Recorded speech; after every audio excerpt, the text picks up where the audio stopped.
I think this is possibly the last piece of the puzzle for Steve's Project 67 Camaro, or at least the last piece of rotted metal that we have to replace. Today's project is going to be to paint, assemble, and slide the front clip of Steve's 67 Camaro back underneath the car so that we can move that out to put the cab of our C10 inside.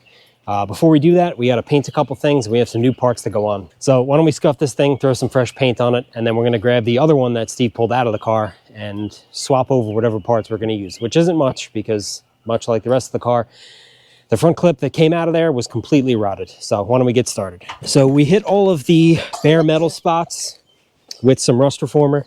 And now what we're going to do is basically just shoot this entire thing with a nice coat of gloss black.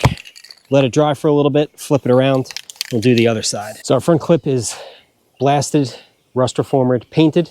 Now we're gonna go grab what that's replacing, which is the original front clip from the car, which is an absolute mess. We're gonna pull that out, put it side by side, start breaking it down to steal what parts we need for this one. And here's the original front clip. So we had some cool stuff happening back here. You can see the hole for the actual body bushing in the back was once a hole. It's a little bit more than that now. Now, obviously stuff like that can be fixed. If you watched the last video on our Project C10, that frame was a lot worse, but that's also a complete frame. This is just a front clip. So we opted to start with something in a little bit better shape, but we do need to rob some parts off of this. So we need the steering box, our pitman arm or idler arm. Forgot which one Steve got and which one we need to take. We're going to take the spindles off of here and coil springs, but aside from that, everything else that's attached to this front clip is pretty much going in the garbage. I think the control arms might actually be rotted on this. So we are starting by attempting to remove all of this 60-year-old steering and suspension, and it's going very well. Just kidding, it's not. Every cotter pin has snapped off pretty much flush with whatever was left of the nut, and it's going to be a fight to get all the stuff out. Thankfully, most of this stuff is getting replaced. Bring you guys back when this fight is over. So we have 95% of this front clip broken down. We got the center link, all of the steering components, sway bar. Last thing we have to do on this side is get the spindle out of the way. So I actually have both nuts taken off right now, and I have an extension, a safety extension. It's an impact extension. Run through the hole for the shock, and now I'm just going to squint, smack it with a hammer, and our spring should come out.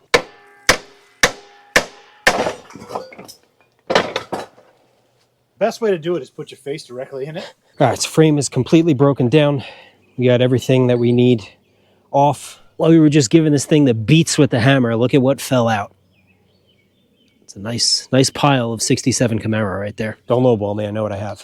So next on the list is to clean everything that we took off of this old front clip. Steve's over there working on the sway bar, the center link. I'm gonna take the needle scaler to these spindles and drum backing plates. We'll get those cleaned up, and then hopefully we'll paint all of this. We did break a few of the control arm bolts off trying to get the old control arms out. We realized that we did not have new hardware for the new control arms, but those are on order. Those should hopefully be here tomorrow. So this is probably going to end up with us just painting this stuff tonight, but we should be in a good spot hopefully tomorrow to then start assembly and get it underneath the car. So I'm going to hit our spindles and our backing plates. I hit this with the needle scaler just to knock a lot of the heavier stuff off, and then that like plastic like bristle brush that we have, and it did a pretty good job, and they're not scaled up anymore and should take some paint.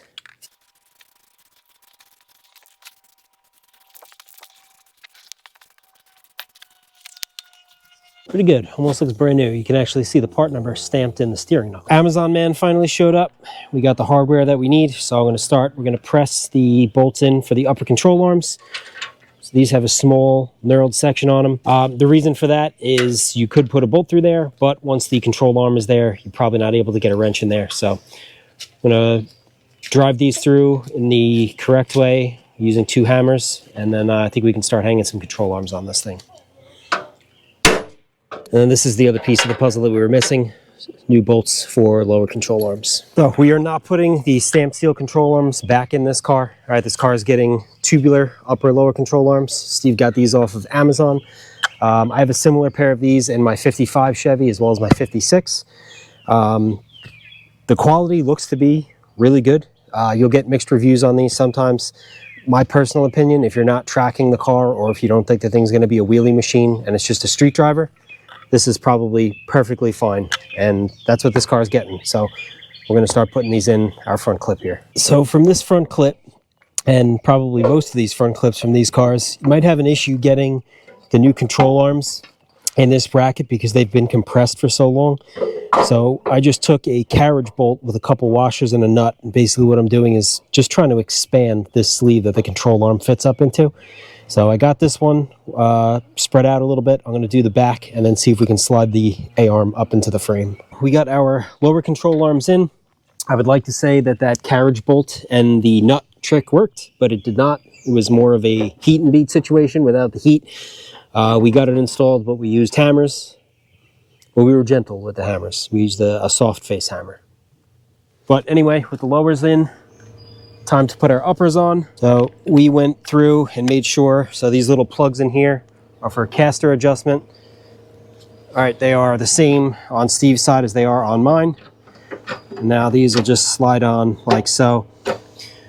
Now obviously you can put shims in here when you go to do your alignment, but right now the name of the game is get this car to be a roller again. So now with the uppers and lowers on, I think we're going to start probably putting spindles in and then fighting with coil springs again. Can't wait. Apparently with these control arms, and I'm not sure if it's just with drum brake spindles, but they need a little negotiating to go on. It's our negotiator right there. So just shaved off a little bit, and obviously it's not bolted in right now, but you can see it's on our lower ball joint. We have the spring compressor in there. It took us 40 fiscal years to get it out of the other side, so it should be a good time here. But I think we're ready to put this side together. Where we left off yesterday, we have the new sway bar, end links, and bushings in. And today, real quick, right as we got started, we threw our new idler arm on. We have a new pitman arm on the steering box. So in a minute, Steve and I are going to toss that box on the frame rail, and then we'll start assembling the center link with the inner and outer tie rods. As long as it doesn't get loose. Okay, and it's tight. Back it off half a turn and call it good. Also, could you just spray paint in my mouth? All right, we are only using part of our brand today, and we had this in the wrong position in the last clip, so now it's right. Use the outside holes, and the tie rod's go on the inside holes. Well, we have all of our steering components on. We did a nut and bolt check, cotter pinned everything. We took the old takeoff wheels off of Steve's 66 Nova, tossed them on the front. I think next up is going to be, for the first time in probably a year and a half, open those garage doors, slide this frame underneath, and Project Zombie 67 Camaro will finally be on 4 rollers once again. We pushed all of the dirt and debris from cutting this car apart out of the garage. So now we're going to roll our fresh front clip underneath. We got brand new body bushings on there. Got some new hardware. Stuff's just moving on its own. Let's make this thing a car.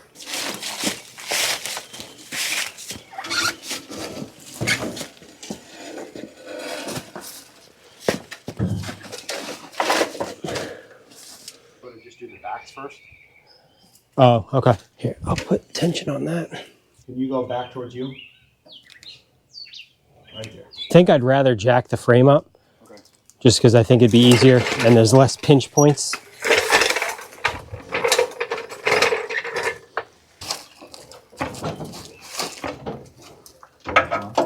Bring this up all the way. We'll tighten those up. You're off the jack stands. Okay. Oh my God, it is a car again.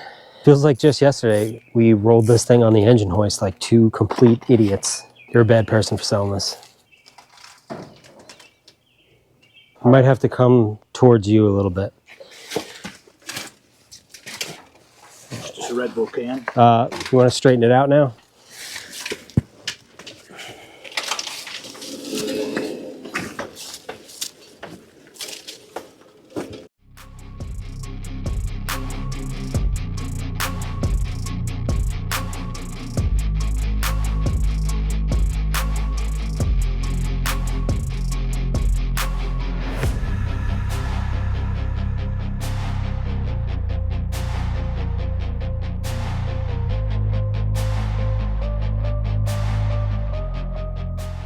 Well, that is going to do it for this video on the 67 Camaro, but we have probably like 90% of a car again.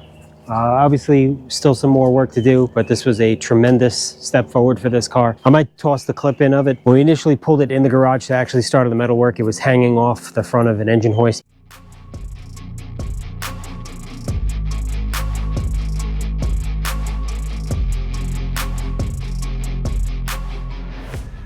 Because the front clip and the nose of the car was taken off over there, and then we had to get it inside here. So, and obviously you can see by looking at it, most of the car is now black, and that's not because it was painted, it's because all of this metal has been replaced. Both quarters, rockers, inner rockers, trunk pan, inner and outer wheel houses, full floor pan, full trunk pan, tail pan, literally everything except the roof on this car.